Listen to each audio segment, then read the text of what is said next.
That is Now, so maybe, much fun. That's so isn't that fun? It makes you happy to listen to it. Christine, you're a music theorist. Tell us what makes that ragtime and how it differentiates from some other kind of music. Um, so from what I understand, it has to do with fairly simple harmonies and kind of a specific left hand pattern going on. But the most, the kind of the big marker is there's a specific type of syncopation that happens. So like with the eighth note pattern, the emphasis is always on da da da da da da da da. So it's like you're coming in on the second beat early every time there's an attack. From what I've read, ragtime just means ragged time. Mm. That they described it as ragged time. It wasn't keeping good time. And Scott Joplin described the kind of ragtime he liked to play. That's his most famous composition, Maple Leaf Rag, as classical ragtime. Other kinds of ragtime he thought were not quite the right thing. And one thing that he did say, and there was a novel by E.L. Doctorow a number of years ago called Ragtime, and for the epigraph he used a quotation from Scott Joplin, which is, "Ragtime should never be played fast. It's not fast." And one of the things that happened, from what I've read, as ragtime became more popular and younger people got into it, was everybody wanted to show how fast they could play it. And that wasn't what Joplin had in mind. I mean, it seems fairly fast. It's not slow, but playing it as fast as you can is not the point. That's why having those rolls, those piano rolls of him playing it, what an amazing artifact that is, that we can actually see what he intended. And listen to the quality. That's a piano roll from the first decade of the 20th century. Golly. I'm sure they must have had to do something with it, but what an amazing quality they got out of it. Okay, well, thank you everybody for joining tonight. Karen, you want to say something about our Salon series? I would love to. Thank you. Thank you everyone for coming tonight.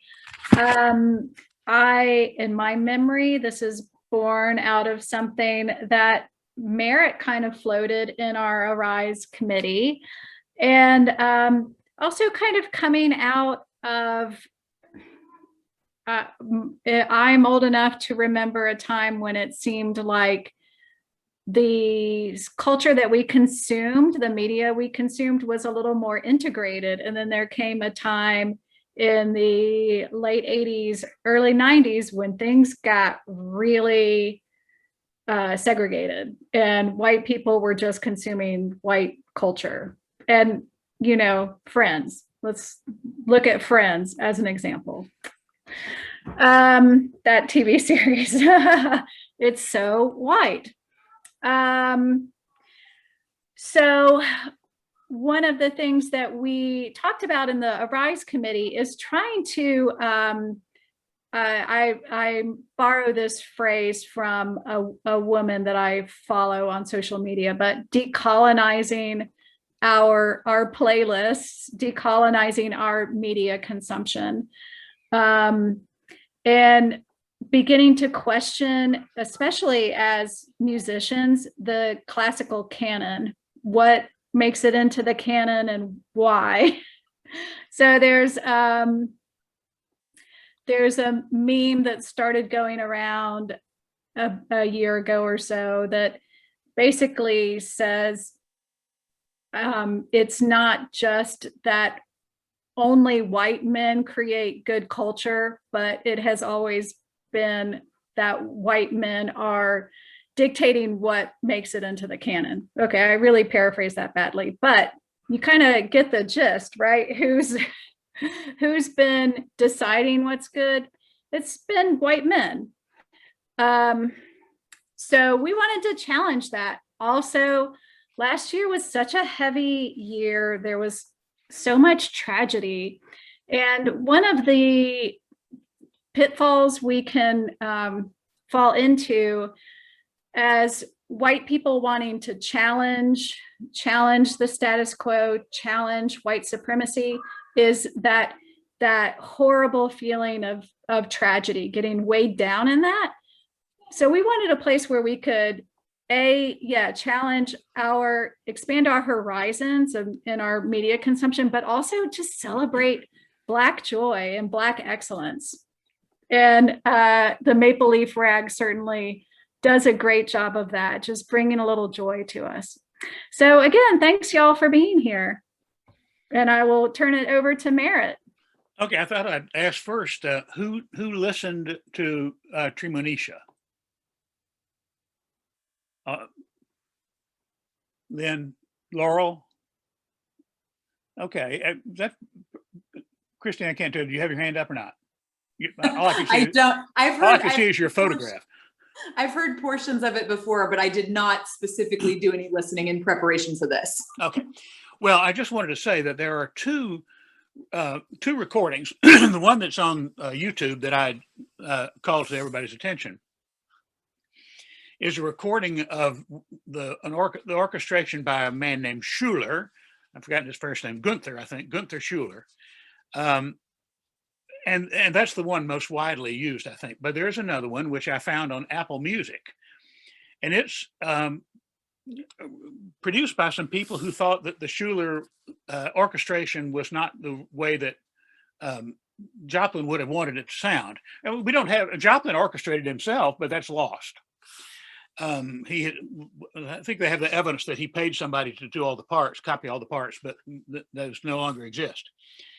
An organization called the Paragon Ragtime Orchestra. The conductor spent 5 years orchestrating it for a smaller ensemble, a 12-piece theater pit orchestra, which he said would be the kind that Joplin and his peers actually wrote for. And I think it's, if you listen to that, which I have, they seem to be a little more interested in the ragtime elements, although the ragtime elements are not strong. Okay, I want to say a little about his life, and then we'll turn to what I think are three questions that are raised by the opera. And if you read this, you probably read the article, you probably know most of this. Joplin was born in either 1867 or 1868. That is in the dawn of the Reconstruction era, in Texarkana, Arkansas. His father had been a slave in North Carolina, in fact. His mother had not been an enslaved person, but was a free woman. And they lived in Texarkana. They had either 4 or 5 sons and 1 daughter. I've forgotten exactly. Both the parents were musical. A number of things, despite the poverty that he lived in and the ordinary deprivation of being an African American in the 1860s and 1870s, Joplin did have some advantages, which I think helped to produce the results that we are aware of. Both his parents were musical. His father played the violin, and his mother played the banjo. And he showed early promise. I'm not really sure how he showed the promise, perhaps picking up the instruments or in song or whatever. So his mother, who was a maid, house cleaner, made arrangements with the white people whose houses she cleaned that she would clean their houses, not all of them, but she would clean their houses free if they would let her bring Scott and let him play the piano. So people who owned a piano, she would bring Scott and let him play on the piano at their homes. And he showed, I said, early promise somewhere, and I'm not, there's a lot of vagueness. There's a lot of vagueness about his life. Somewhere he, in Texarkana, but through some mechanism, he got some lessons by a German immigrant music teacher who people say introduced him to the classical repertoire and so on. And somewhere along the line, his family acquired a piano. And I'm not sure how that happened either, but I think that was wonderful. All of his brothers, except for one, they say, were musical, and so was his sister. And he and 2 of his brothers were part of a singing quartet. Well, it was called a quartet, but it actually had 9 members that performed around Texarkana. And he also played the cornet and I think the guitar. By about age 16, he had left home and began to make his way and make his living as a professional musician, mostly in the Mississippi Valley, sometimes on boats, sometimes in honky tonks, sometimes in whorehouses. most of the time in Missouri, where he eventually settled in St. Louis. He lived for a while in Sedalia, Missouri. I'm not real sure exactly where that is, but apparently it was a hotbed, as the years went by, a hotbed of ragtime, and then I have ragtime festivals there. It also was the location of a college for African Americans. And although he'd never graduated from high school, he attended that college for a while and took further music lessons in composition and so on. And he began to compose and to publish his own ragtime compositions. He met a publisher in Sedalia who was an admirer of his. And one of the things that he did was, instead of simply buying Joplin's compositions at a flat fee, at least for one of them, he gave him a royalty. And that was the Maple Leaf Rag that we listened to. It's reported to have sold over 1 million copies of sheet music. And that seemed to have given him a pretty good lifetime. He wasn't good about hanging on to his money, but he had a steady and reliable income pretty much the rest of his life. In the early 20th century, he wrote his first opera. And the only thing anybody knows about it is that it was called A Guest of Honor. It was performed in 1903 in Missouri and is completely and utterly lost. And people have speculated a good bit about what it might be about. I've read a couple of things. One argument is that it is about Frederick Douglass. I'm not sure exactly what the reason why they say that is. Another, which seems more plausible to me, is that it may be about Booker T. Washington.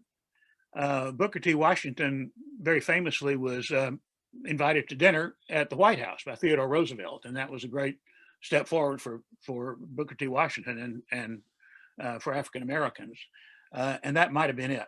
There are some people who write that he was friendly with Booker T. Washington. They're not quite the same age. Washington was born in slavery. And I'm not sure what evidence there is for this. He has certain things in common, I think, in his ideas about the primacy of education, for instance, which is basically what Treemonisha is about. He began to work on Treemonisha while he was living in Missouri, and then in the early years of the 20th century, he moved to New York City and worked on it there, and worked on it pretty much until the end of his life, I think. He failed to find a publisher for it, and he published it himself, just the vocal score and the piano part. And I've got that. You can buy it from Dover. It's published now. I bought a copy of it. But as I said, he did write the orchestration parts of it, but he couldn't get anybody to publish that, and he couldn't get it performed. It was performed once in a theater in Harlem in 1915, where apparently it was received with indifference. It wasn't a real performance. There weren't any costumes. There wasn't an orchestra. I mean, he played the piano, that's it. And the singers were accompanied only by him, presumably no stagecraft, no scenery. Until the end of his life, or not almost to the end of his life, he was trying to get the opera performed and published without success. Apparently, he also wrote a symphony and a ballet in these years. I think those are also lost. About 1915, he had syphilis, and as part of the after effects of his syphilis, he became insane, essentially, and was placed in an asylum, and he died there in 1917. The actual world premiere of Treemonisha was in Atlanta in 1972. The Atlanta Symphony under Robert Shaw played the music. The Morehouse College Glee Club did the singing. The orchestration was by a man named Dr. T.J. Anderson, who was an African-American composer, and maybe the head of the music department at Morehouse, I've forgotten. And the choreography was by Catherine Dunham, I think. one account that I've read specifies that, quote, the 1972 production discarded minstrelsy and the hungry Negro stereotypes. It took great care to present these scenes in the African American working class respectfully. This is a slight controversy about the operas. I'll come back to that in a minute. Later productions used the orchestration by Gunther Schuller, which is the one that's on the YouTube, the Houston Opera. One rather indignant commentator has written about the aftermath of the 1972 production, which featured African American singers and dancers performing to a score written by an African American composer, orchestrated by a different African American composer, with direction and choreography by African American artists. According to this account, a white woman named Vera Brodsky Lawrence somehow got control of the copyright away from the Joplin heirs and placed the opera with the Dramatic Publishing Company, assigned to herself the right to license future productions. And the team that had produced the Atlanta production was essentially sidelined. And in fact, according to this account, Dr. Anderson cannot legally publish his orchestration. In 1976, the Houston Grand Opera, using the Schuller orchestration, that's the video, and there have been a number of more performances in the US and abroad, in Venice, Helsinki, London, Dresden, and then there's several variations. In 2000, the Opera Theater of St. Louis production restored Joplin's original language, much of which is in dialect or non-standard English. And there's been a new libretto written by a writer named Judith Kurtz.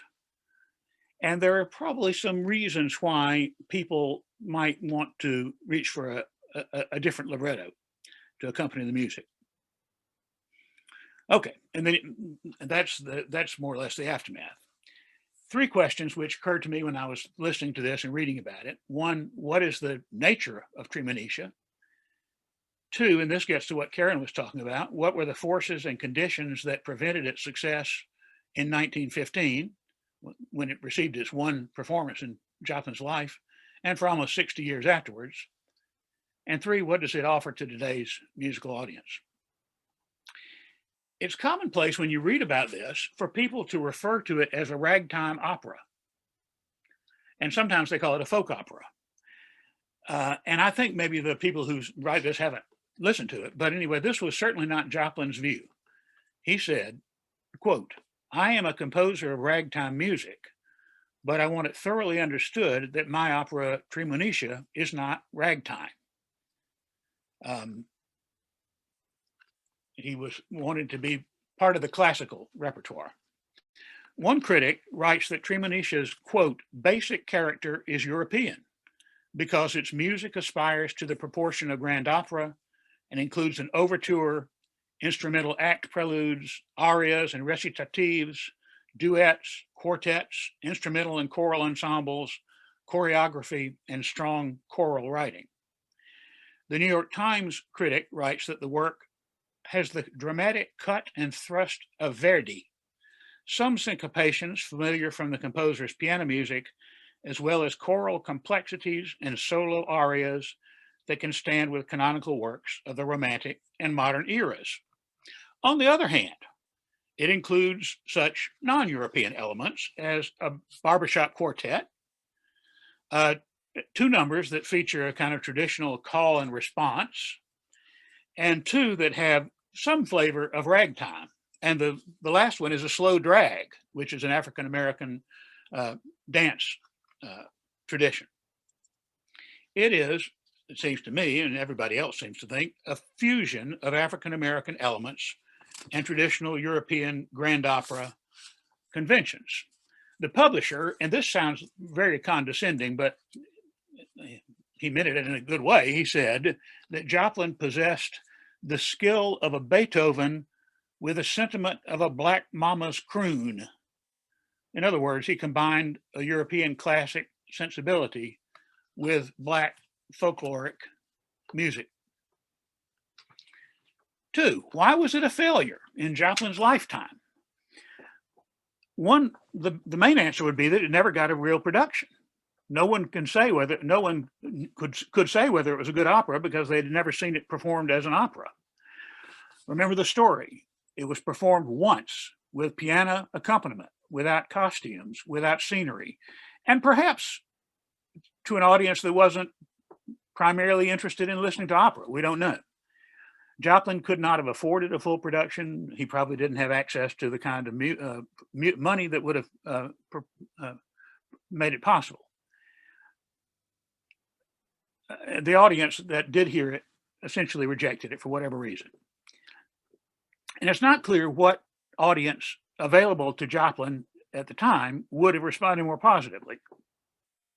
Maybe audiences wanted to hear ragtime when they listened to music by Scott Joplin. Though apparently ragtime music itself was losing some popularity already to the rise of different kinds of jazz. And some people apparently thought Joplin's kind of ragtime was outdated. Maybe there was simply no audience for operas by Black composers. I found an account of operas by American Black composers, and I think the first one to be performed was in 1928. A friend of Scott Joplin's, whose name was Lawrence Freeman, had his own company, the Negro Grand Opera Company, and it put on his opera called Voodoo in 1928. It was not performed again until 2015. Another composer named James P. Johnson composed a one-act opera called The Organizer, a labor story, with libretto by Langston Hughes, which was performed in 1940. And the one that interested me the most, a composer named Shirley Graham, who later was married to W.E.B. Du Bois, is known as the first Black woman to have an opera performed. It's called Tom Tom, and it's about the Black experience in Africa and in the American diaspora. It was performed in 1932 at Cleveland Stadium for an audience of 25,000. Then it was lost. Then it was found again, and it was partly performed the second time at Harvard in 2018. So Black composers had an uphill battle to have their work produced. Even the man that had his own opera company, which I guess must have performed, Italian and German operas, was not very successful in getting his own opera into the repertoire. A couple of other reasons that may have had something to do with the failure of Treemonisha to take hold. It's in English. There were strong preconceptions then, and not entirely gone now, that opera should be sung in a foreign language. H.L. Mencken, the famous political commentator of the early 20th century, wrote that opera in English is, in the main, about as sensible as baseball in Italian. Another suggestion that's been made is that it was too forward-looking. And I think this would relate mostly to the fact that at the end of the opera, the community all unite as one to insist on choosing a woman, an 18-year-old woman, to be their leader. On the other hand, it could be that it seemed too old-fashioned or backward-looking for a sophisticated urban audience.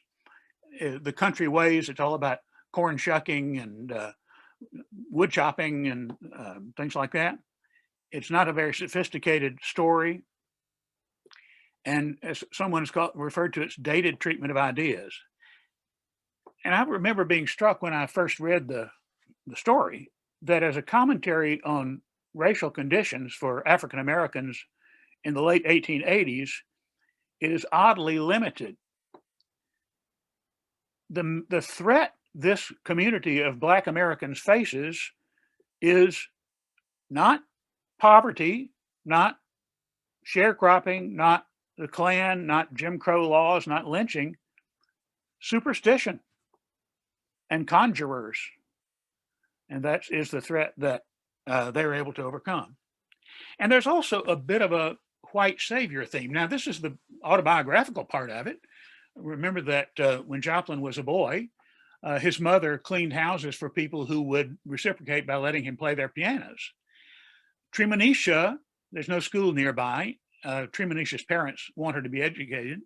And so they arranged for her to go live with a white woman who gives her an education. She's just returning to the community as the opera begins. Black artists at the time were also beginning to face complicated questions about the use of dialect. Zora Neale Hurston, the great novelist and sociologist, for instance, faced a number of challenges from African-American critics because she used dialect. She had her characters speaking non-standard English. And when the Atlanta production, as the commentator said, discarded minstrelsy, that meant in part that it discarded the dialect.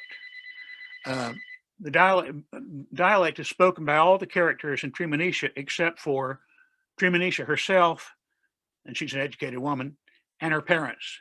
And in some ways, the use of dialect has a kind of a moral quality in that the people who speak the most pronounced dialect are probably the bad people, that is the conjurers and those who prey on the superstitions of the population.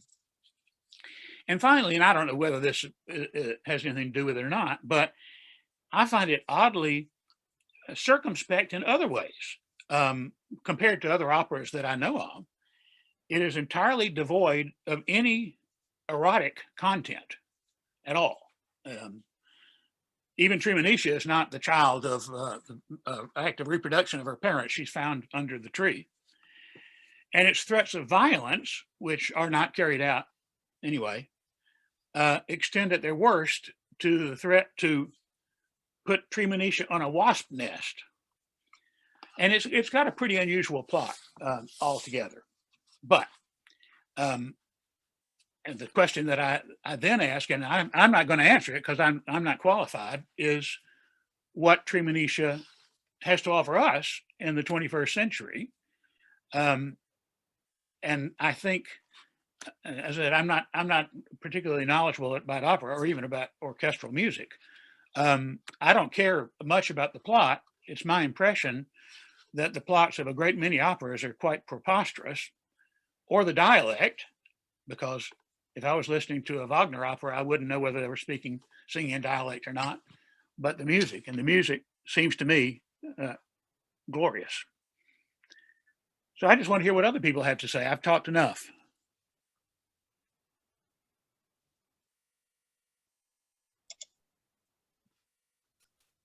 Anyone? Laurel? Yeah, I'm happy to kick us off a little bit. I was so struck at the combination of genres that he was able to incorporate into a high classical, high operatic work like this. And of course, what it reminded me of was Margaret Bonds's piece that we worked on at Christmas last year, which of course also incorporated so many genres. And it really reminded me of the notion that, Black history is American history, and that this is such an all-American opera. It incorporates so much of what we want to believe about our music, and when the person in the video asks, why isn't this America's Rigoletto? I can't remember what example he uses. It's like, it's such a profound question, because if we think of ourselves as some sort of melting pot, then this really is the prime example that I can think of that would incorporate all of that. So to me, the nature that we're talking about is the American opera that's otherwise might be underexplored, that might be, certainly underperformed, but underwritten so far.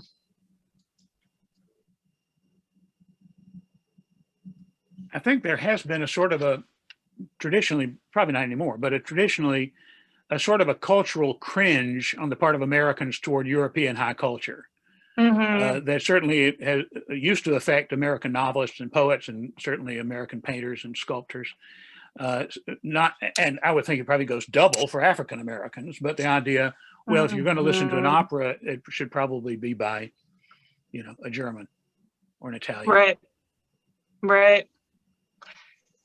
Yeah. Yeah. But he does such an incredible job of kind of redefining that in a way that should feel more like home to us. And so it's heartbreaking in that way that it's not acknowledged in that way. That was my initial reaction. Yeah, I had those sorts of thoughts too, Laurel. And I also thought when I was watching the production, I thought how fabulous this is, that it's this all Black cast and it's so well done and they're wonderful in all of their parts. And I thought of Porgy and Bess, which has been running for ever and ever and ever. And it's fabulous. Porgy and Bess is wonderful. But I thought of that on the same scale. Like, here's another production that's an all Black cast.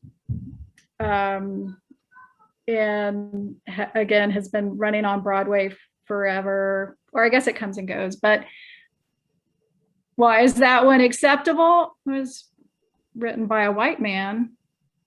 So I just think that's interesting. There are some who believe that he was influenced by Treemonisha. I could see that. I can see that. I could see that. Wow. I'm gonna have to sit with that. Wow. Yeah, that's pretty cool. Bob, were you raising your hand? Yeah, just that the obvious answer is that Porgy and Bess was written by a white man, and there that has to be the difference. And at least in the 20th century, opera has been the audience has been white, disposable income, and my understanding is that when Mozart wrote some of his operas, the opera was a song of the people too. Was a story that I understand that in Prague, people were singing the arias to The Marriage of Figaro in the streets. So it wasn't so high and mighty as it became in the U.S. in the 20th century. So I guess the audience just didn't. There wasn't an audience In the 19th century, there is now. In the 19th century, the people in New York were so wildly enthusiastic about opera that they actually had pitched battles between partisans of different sopranos in which people died. And these were not the upper crust. These were ordinary people. Walt Whitman went to the opera all the time, and he never had any money. Really?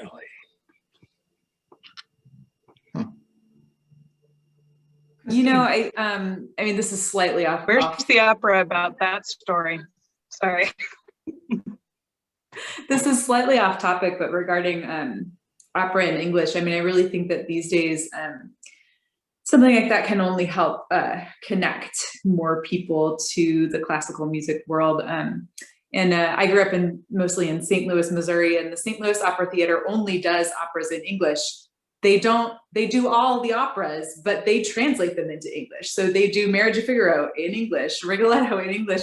And it is kind of funny to hear the well-known arias in, words that you can understand. But the idea behind it, when it started, was just like, this is supposed to be an accessible art form, and it's not supposed to be something that's so cryptic. What you and Bob are saying made me just think of how education has worked in this country for the past 150 years or whatever. And it's been very purposeful, but it's the same sort of idea with Shakespeare, who, if you have had the chance to read Shakespeare, it's very bawdy. He wrote that for the masses. And in this country, we've been taught that that's, yeah, highbrow, that's not for us, because we have not put anything into our education systems and have purposefully withheld lots of knowledge from our people. So, I mean, that goes across the board. But that part of that makes me think of that, yeah, that we've just been taught not to think of that as something that would have any benefit for us or has any meaning for us. And it's not true. Christine, what's the advantage of singing an opera in English versus the super titles that are always in English? I mean, that's a good question. And it's the same, like, it's the same as like what's dubbing a movie versus like watching it and reading the subtitles. So arguably, especially with like kids and stuff who maybe can't read as quickly, like it just, is more immediate to have them hear it, and you don't have to pay attention to more than one thing at the same time. In St. Louis, to, accommodate for maybe people with hearing disabilities too, they do have both. It's in English, and they also have super titles. We saw Magic Flute at the New York City Opera, and it was sung in English, but they had English super titles too. Well, and I mean, we all know it can be hard to understand. We all have to work on our diction, right? It's hard to understand people singing, especially high sopranos. I also sang with a very small amateur group in Trenton, New Jersey. And it was, we did opera, and, we did Mozart, and in fact, Papageno was one of the, Magic Flute was one of the things we did, and La Traviata, La Boheme, and we did them all in English, and it was great.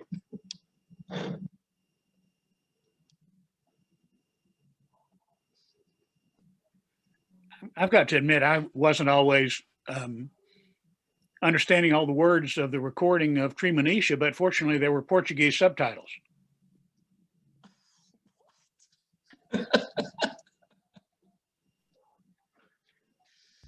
Bye, Christine. One of the other things that I think is interesting is that Scott Joplin was allowed to have some success in ragtime, but not allowed to have success in a medium that took borrowed from European culture or built upon that, kind of to go back to what the person that Merritt quoted. But I think we see that all the time if we really, really look at it.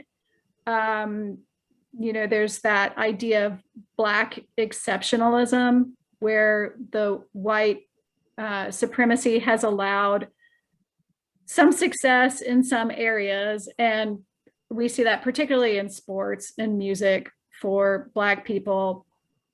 But really, it's so limited and it's so contrived. And it's just another method of control, Anybody have any other thoughts on that, or did that strike anybody else? Well, this might be slightly at an angle. I think one of the problems for Scott Joplin was that the music that he was famous for, and he was called the king of ragtime by himself, as well as by others, was associated with, low joints and brothels and that sort of thing. And he was a little defensive about that, because he said, there's nothing low about ragtime. It's the words. I mean, I've never heard any words to any of his compositions. He said, apparently the ragtime songs could be quite bawdy. He said, there's nothing bawdy about the music. In fact, I don't think there can be anything bawdy about music. Music cannot be bawdy. Only words can be bawdy. But perhaps there was a feeling that that's where he belonged, Karen, and that we like him in that role. But, we're not yet ready to think of him as a composer of classical music. I was thinking too, kind of course, connected to that is like the path that someone would have to be on to get a new opera produced at that time, and like the people that you'd have to know, the connections and your support, and of course money. And I mean, so in the article that you shared, it was kind of almost an offhanded remark, like, of course, the only jobs that he could get were in churches or brothels or something like that. And so, from the outset, it felt like he wasn't going to be set up to meet the people that he needed to meet, or, I don't know, just to be positioned to pull it off. And so, that's when we start talking about institutional racism. It's not just that it's never one thing. It's his whole career was set up for that. But so work to be done. Wouldn't it? I mean, this is just a matter of information.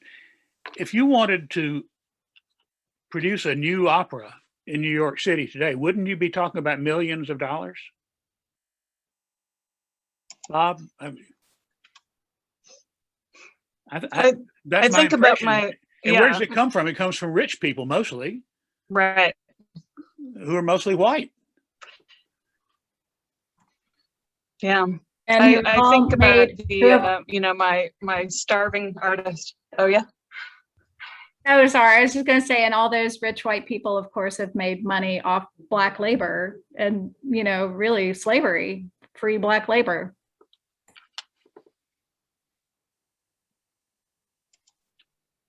Yep. Yeah, I was just going to comment that, like, it feels like in New York, to use your example, like theater friends of mine who are putting up productions now, it's the best kept, like worst kept secret that like one of them always has a parent who's willing to kind of just like, so I mean, these productions don't just happen even today, so the same problem exists now that would have existed then. Where's the money and who has the parents, like Karen kind of was saying, that still happens.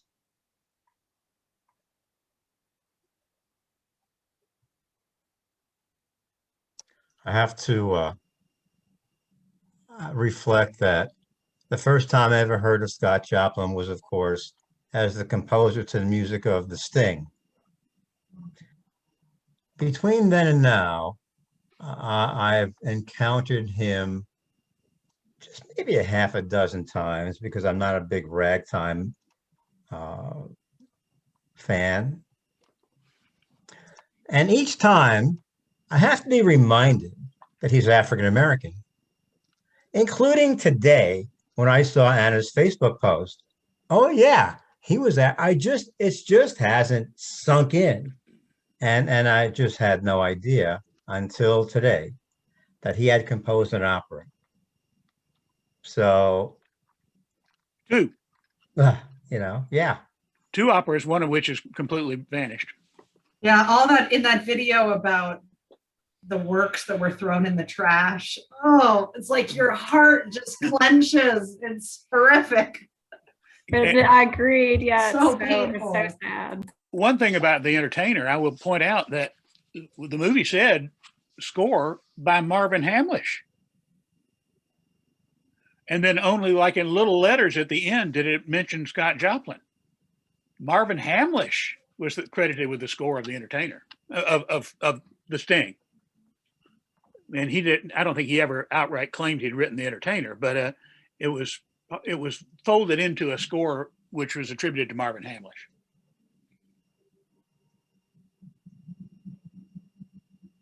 Which always reminds me of Lisa Lubner on the Saturday Night Live, who was in love with Marvin Hamlish. Some of you will remember that.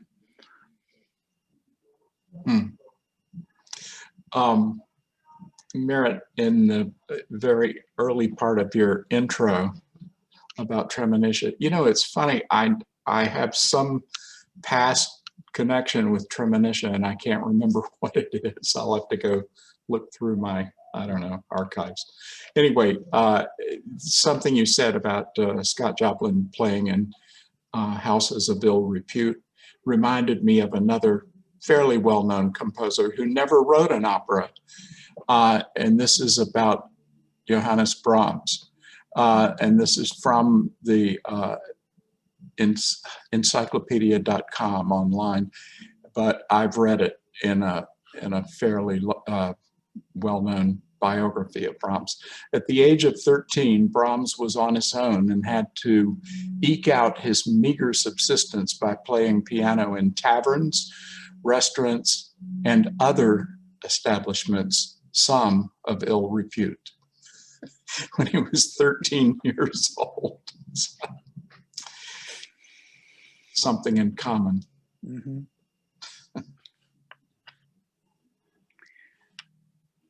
Did everybody pretty much get the plot of Treemonisha?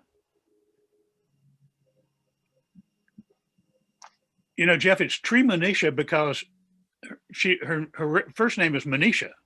That's her mother's name too. But she was found under a tree. And so tree is added on the front of her name. So she's Treemonisha. Boy, that just rings a bell somehow.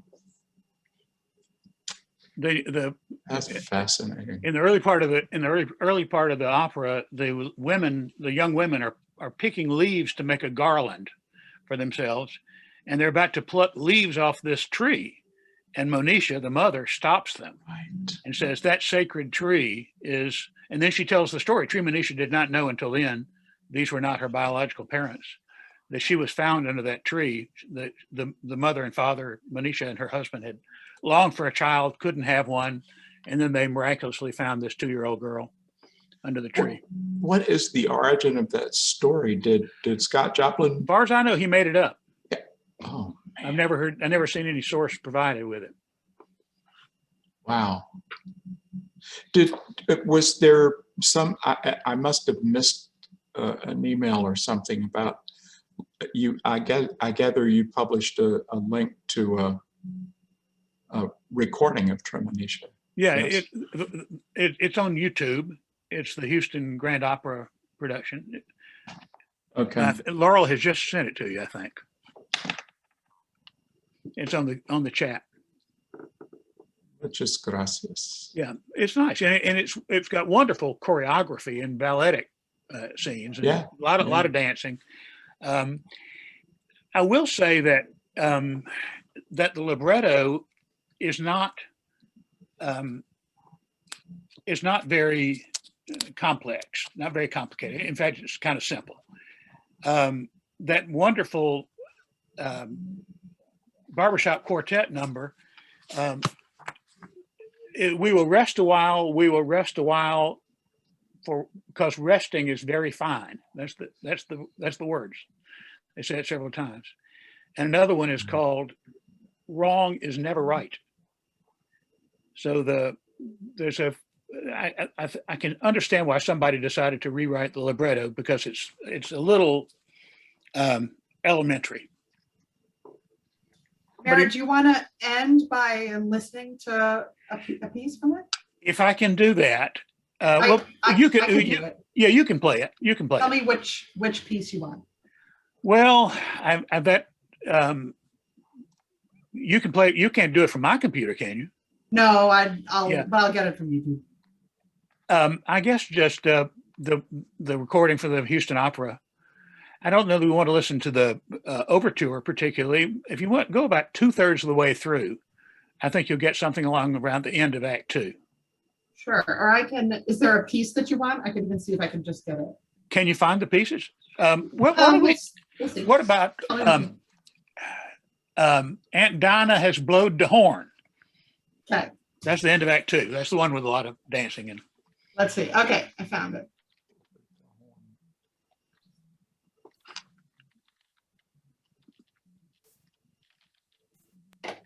Right.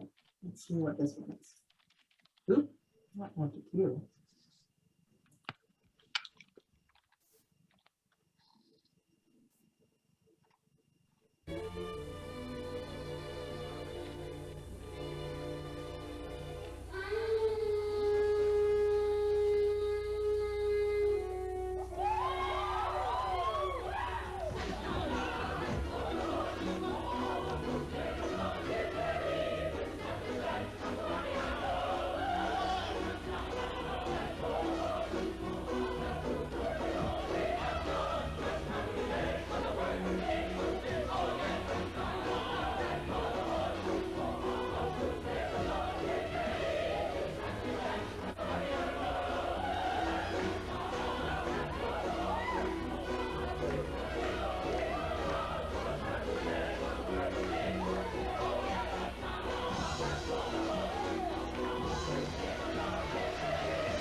Wow. Wonderful stuff. It's so great.